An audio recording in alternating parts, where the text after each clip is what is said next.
Olá pessoal, tudo bem com vocês? Então, nesse vídeo falaremos a respeito da composição vetorial de velocidades. Aqui nós abordaremos conceitos relacionados à velocidade relativa e velocidade de arraste. Iremos trabalhar três exemplos para trabalhar os conceitos. Exemplo em que um barco está navegando a favor de uma correnteza. O segundo exemplo é o barco remando contra uma correnteza, por exemplo, subir no rio. E o terceiro e último exemplo é um barco que está atravessando a margem. Vamos lá comigo então, primeiro exemplo. Um barco remando a favor da correnteza. Nós temos um barco aqui indo para a direita, né? Então, se ele está remando a favor da correnteza, significa que a correnteza vai apontar para onde? Para a direita ou para a esquerda? Para a direita, muito bem. Então, nós temos ali o vetor da velocidade da correnteza, ok? E aí, gente, a velocidade resultante desse barco, agora vai depender dessa velocidade da correnteza, certo? Porque imagine um barco ali. Imagine se esse barco não tivesse motor, ok? Ele está ali no rio. Se deixar o barco ali sem motor no rio, sem remar, sem nada, e tem uma correnteza nesse rio, certamente essa correnteza vai carregar, né, vai arrastar esse rio, esse barco, quer dizer. Essa correnteza do rio vai arrastar o barco, certo? Então, nesse caso aqui, a velocidade resultante desse barco não vai depender só da velocidade que o motor proporciona a esse barco, mas também vai depender, vai ter uma influência, sofrer uma influência da velocidade dessa correnteza, ok? Então, como esses dois vetores de velocidade têm o mesmo sentido, né, apontam para o mesmo lugar, então vetores de mesmo sentido, nós já vimos, né, vetores de mesma direção e sentido, a gente tem que somar, certo? Então, a velocidade final aqui vai ser uma soma dessas duas velocidades, porque essa correnteza está indo a favor desse movimento do barco, então ela vai aumentar a velocidade do barco, ok? Então, vai ser a velocidade do barco mais a velocidade da correnteza. Então, ela vai aumentar mais esse valor da velocidade do barco. Então, a velocidade resultante nesse caso é a soma das velocidades do barco, do motor do barco, com a velocidade da correnteza. Mas antes de a gente continuar, a gente tem que tratar algumas coisas aqui. Uns carinhos desses aqui recebem os nomes especiais. Nós temos ali a velocidade resultante, é um vetor maior, porque é a soma da setinha amarela com a vermelhinha, então ele fica maior, ok? Os nomes especiais são esses aqui, ó. A velocidade da correnteza, ela também é chamada de velocidade de arraste, que é a velocidade que está arrastando o corpo, ok?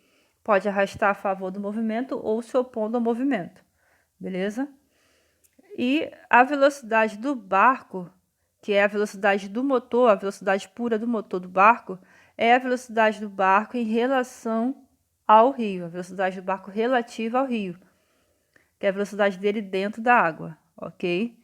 E quem vê do lado de fora da margem vai ver esse barco não mais com aquela velocidade do motor, mas com uma velocidade maior, certo? Porque a correnteza está levando ele também para frente. Então, a velocidade do resultante vai ser a velocidade do barco em relação às margens, ou quem está à margem observando a cena, ok? Então, provavelmente vocês vão ver, algumas questões vão vir com esses termos. Velocidade de arraste, velocidade do barco em relação às margens ou em relação ao rio. Então, a gente tem que aprender a identificar isso na hora de resolver a questão, beleza? Então, bora lá para o segundo caso. Um barco remando contra a correnteza.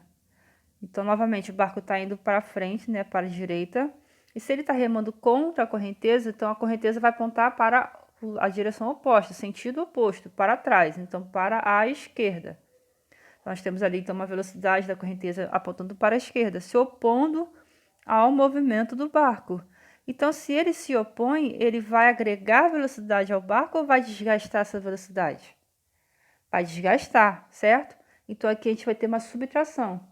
Vem daquela ideia mesmo, aqueles conceitos de vetores, né? Física vetorial. Vetores com sentidos opostos a gente subtrai. Mesma direção em sentidos opostos. Então, a velocidade resultante vai ser o quê? a subtração deles. E aí eu vou botar igual o barco, porque se a velocidade do motor do barco for maior que a correnteza, então o sentido do movimento do barco vai ser o sentido da velocidade do barco, ou seja, aqui nesse caso para a direita. Mas se essa correnteza tiver uma velocidade maior que a velocidade do motor, então ele vai ser arrastado para trás, ele vai para a esquerda. Quem vence é sempre o vetor maior, ou a velocidade maior, beleza? Então a velocidade resultante vai ser a subtração da velocidade do barco com a velocidade da correnteza, ok? E aqui a gente fecha o segundo caso, vamos para o terceiro e último caso. Ali o vetor, ó, observa só, o vetor da velocidade resultante é pequenininho, é menor que os outros, porque ele é a subtração da velocidade do barco do motor do barco com a velocidade da correnteza. Então fica um vetor menor, beleza? Vamos para o terceiro caso. O caso em que o barco está remando perpendicularmente à correnteza, está atravessando a margem, está tentando atravessar a margem, ok? Aí nós temos esse vetor de velocidade apontando para a direção e sentido da velocidade, ele está indo para o outro lado da margem. E nós temos uma correnteza que está arrastando ele para o lado, para a direita. Então esse barco tem dois movimentos ao mesmo tempo, gente. Ele vai para a frente e é arrastado para o lado. Ele vai para frente e é arrastado para o lado. Todo instante, em todo tempo, ele está indo para frente e está sendo arrastado pela correnteza para o lado. Então, a trajetória final desse barco não vai ser uma linha reta para frente. Vai ser uma diagonal, como mostra o vetor preto. Beleza? Então, a trajetória final mesmo não vai ser nem para frente nem para o lado, nem no sentido do vermelho, do vetor vermelho, nem no sentido do vetor amarelo. A trajetória final vai ser nessa direção em sentido do vetor preto, que é o vetor da velocidade resultante. Então, esse barco, na verdade, está se movimentando na diagonal. São dois movimentos em um. Toda vez que nós temos esse tipo de movimento, que é o movimento simultâneo de vertical com um deslocamento horizontal, né? Um deslocamento vertical com um deslocamento horizontal, e isso sempre vai gerar uma diagonal, uma trajetória na diagonal, ok? E aí, pegando esses vetores, passando para o lado, vou pegar aquele vermelhinho ali, ó, vou tirar daquele lugar e vou botar para o lado, assim, ó. Tem problema? Não, eu não estou mudando nem o valor dele, nem direção e sentido. Direção, lembrando, aqui nesse caso é vertical do vermelho, né? A direção é vertical e o sentido é para cima. Então, eu não estou mudando a direção e nem sentido dele, nem o tamanho dele. Eu só botei para o lado, então nada mudou. Só estou reorganizando aqui o desenho para poder ver como calcular isso aqui. Olhando para esse desenho, esse sistema de vetores, o que a gente consegue enxergar nessa figura geométrica? É o quê? Uma figura geométrica. Mas qual figura geométrica é essa? É um triângulo retângulo, certo?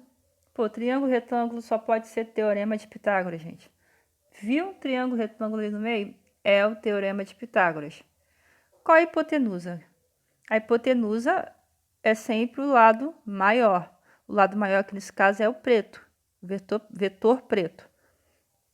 E os catetos são os lados menores, que é o amarelo e o vermelho, beleza? Lembrando que o teorema de Pitágoras é a hipotenusa ao quadrado é igual à soma dos quadrados dos catetos. O quadrado da hipotenusa é igual à soma do quadrado dos catetos. Então, a hipotenusa é a velocidade resultante. Então, a velocidade resultante ao quadrado mais o VCO ao quadrado mais VBA ao quadrado. Então, ficando assim, o teorema de Pitágoras aplicado a essa questão, esse caso.